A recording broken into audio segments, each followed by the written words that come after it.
सनातन धर्म में क्यों लगाए हैं तिलक? क्या आपने कभी सोचा है हिंदू धर्म के लोग माथे पर तिलक क्यों लगाते हैं? आखिर क्या है इसका महत्व? आपने कई बार लोगों के माथे पर तिलक लगाए देखा होगा, फिर चाहे वो स्त्री हो या पुरुष। बता दें, सनातन धर्म में ये तिलक आदिकाल से माथे पर लगाने की प्रथा चली आ रही है। हिंदू धर्म में ये भी माना जाता है कि बिना तिलक लगाए कोई भी पूजा पूरी नहीं होती है।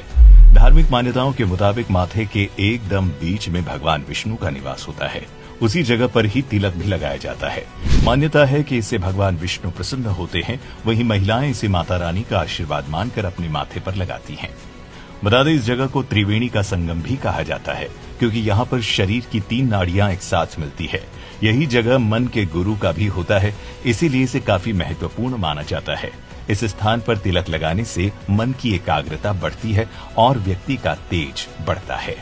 हमारे शरीर में ऊर्जा के साथ छोटे छोटे केंद्र हैं, जिन्हें चक्र कहा जाता है, और ये चक्र अपार शक्ति के भंडार हैं। तिलक या टीके को माथे के बीचों बीच लगाने से वहां पर आज्ञा चक्र होता है। हमारे शरीर के 7 चक्रों में से ये सबसे महत्वपूर्ण स्थान है। आज्ञा चक्र स्पष्टता और बुद्धि का केंद्र है। यहाँ पर शरीर की 3 प्रमुख नाड़ियां इडा, पिंगला और सुषुम्ना आकर मिलती हैं। मान्यताओं के अनुसार सूने मस्तक को शुभ नहीं माना जाता। माथे पर चंदन, रोली, कुमकुम, सिंदूर या भस्म का तिलक लगाया जाता है। तिलक हिंदू संस्कृति में एक पहचान चिन्ह का काम करता है। भारतीय संस्कृति में पूजा अर्चना, संस्कार विधि, मंगल कार्य, यात्रा, गमन, शुभ कार्यों की शुरुआत में माथे पर तिलक लगाकर उसे अक्षत से पूरा किया जाता है। तिलक लगाने को लेकर स्कंद पुराण में बताया गया है कि अनामिका उंगली से तिलक लगाने पर शांति की प्राप्ति होती है, और वहीं मध्यमा उंगली से लगाने पर व्यक्ति की उम्र बढ़ती है। अगर कोई अंगूठे से तिलक लगाता है तो स्वास्थ्य हमेशा बना रहता है, और तर्जनी उंगली से तिलक लगाने पर मृत्यु के बाद मोक्ष की प्राप्ति होती है।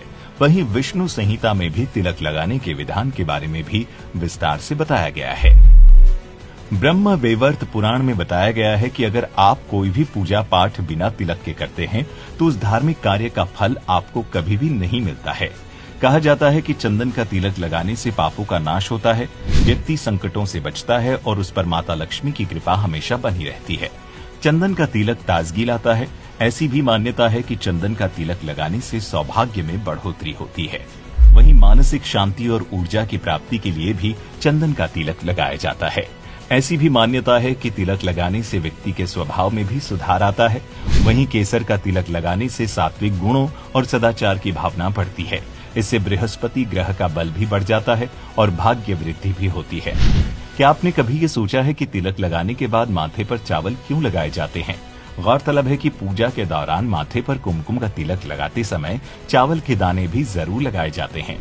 शास्त्रों की बात करें तो चावल को हविष्य यानी हवन में देवी देवताओं को चढ़ाने वाला शुद्ध अन्न माना जाता है। एक और मान्यता के अनुसार चावल का एक अन्य नाम अक्षत भी है। इसका अर्थ कभी क्षय ना होने वाला है, या जिसका कभी नाश नहीं होता है। तभी तो हम हर खास मौके पर चावल जरूर बनाते हैं। दरअसल ऐसा माना जाता है कि कच्चे चावल व्यक्ति को सकारात्मक ऊर्जा प्रदान करते हैं। यही वजह है कि पूजा के दौरान केवल माथे पर तिलक लगाया जाता है, बल्कि पूजा विधि संपन्न करने के लिए भी चावलों का इस्तेमाल किया जाता है। आमतौर पर जब आप किसी को तिलक लगाए हुए देखते हैं तो आपके मन में एक सवाल उठता है कि आखिर तिलक लगाने से क्या फायदा मिलता है? कहीं इसे केवल दिखावे के लिए तो नहीं लगाया जाता है? तो हम आपको बता दें कि तिलक लगाने का अपना एक वैज्ञानिक कारण भी होता है। दरअसल तिलक या टीका लगाने से आध्यात्मिक भावना के साथ साथ दूसरों के लाभ की कामना भी है। आमतौर पर लोग कुमकुम, मिट्टी, हल्दी, भस्म और अक्षत का टीका लगाते हैं। कुमकुम का तिलक लगाने से आकर्षण बढ़ाकर स्फूर्ति वाला बनाता है। केसर का तिलक लगाने से मान सम्मान में वृद्धि होती है। चंदन का तिलक लगाने से शीतलता मिलती है। भस्म का तिलक लगाने से अचानक आने वाले संकटों से मुक्ति मिलती है। वहीं कुछ लोग अपने तिलक को दिखाना नहीं चाहते हैं तो वे जल से माथे पर तिलक लगाते हैं। पुरुष को हमेशा चंदन का तिलक लगाना चाहिए और स्त्री को हमेशा कुमकुम का तिलक लगाना चाहिए। अगर आपके मन में इससे जुड़ा कोई और भी प्रश्न है तो हमें नीचे कमेंट करके जरूर बताएं।